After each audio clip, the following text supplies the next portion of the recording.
Tragjike në Belgjik, autobusi shkollës përplaset me trenin, viktimat plagosur në vendngjarje. Një aksident i rënd hekurudhor ka ndodhur mëngjesin e të martës në Belgjik, ku një autobus shkollë përplas me një tren pasagjerësh në një kalim hekurudhor, duke shkaktuar viktima dhe 10 plagosur. Ngjarja tragjike ndodhi rreth orës 08:15 me orën lokale në zonën e Bugenoord pranë rrugës Stacion Strat. Sipas operatorit hekurudhor belg Infrabel, në momentin e aksidentit, barierat e kalimit hekurudhor ishin të ulura dhe sinjalet paralajmëruese funksiononin normalisht.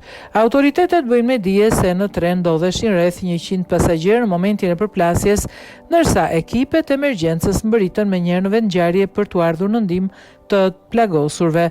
Hetimet për zbardhjen e plotë të shkaqeve të aksidentit vijojnë ende.